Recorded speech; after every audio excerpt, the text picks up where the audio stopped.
Today's lesson is about greatest common factor and least common multiple, also known as the GCF and the LCM. Your goal is going to be to find the greatest common factor of two whole numbers less than or equal to 100 and to find the least common multiple of two whole numbers less than or equal to 12.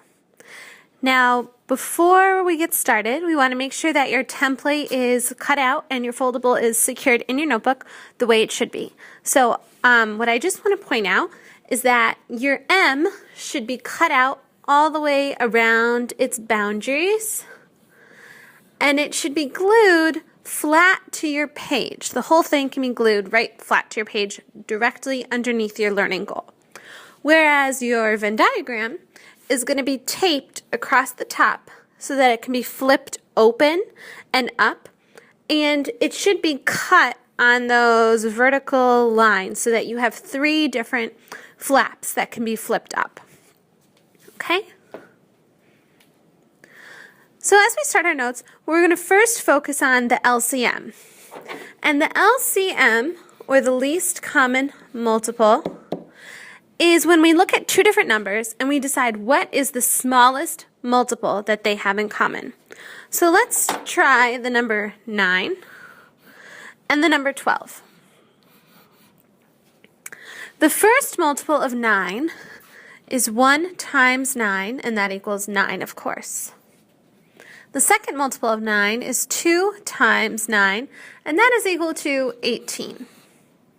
The third multiple is 3 times 9, and that's equal to 27.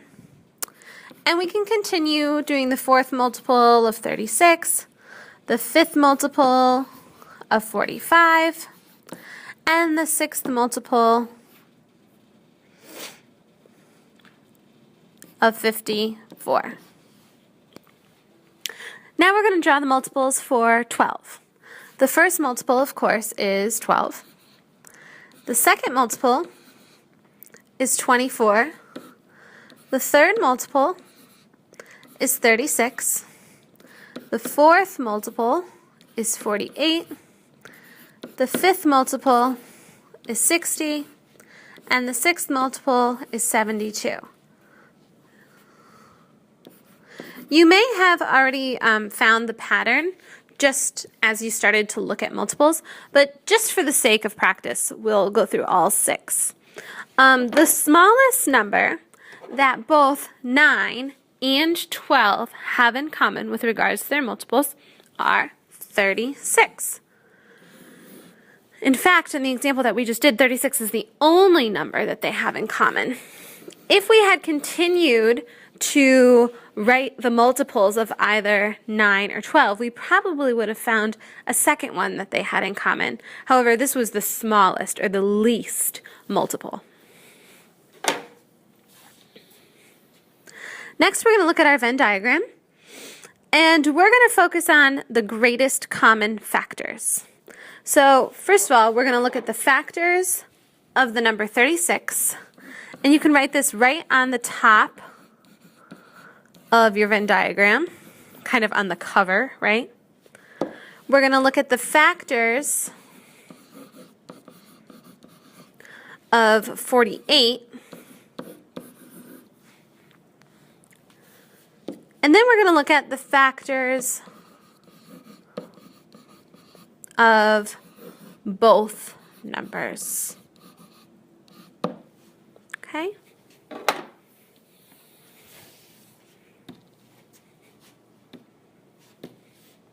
And then you're going to flip that up and write underneath on the lined paper.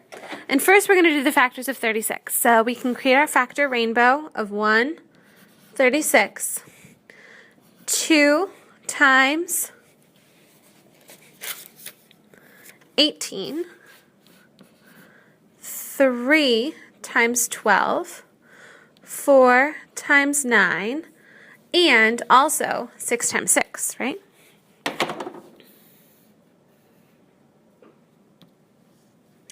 And then we're going to do the factors of 48. 1 times 48,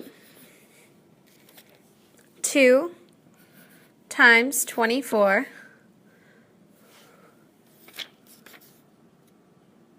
3 3 times 16, 4 times 12, and 6 times 8.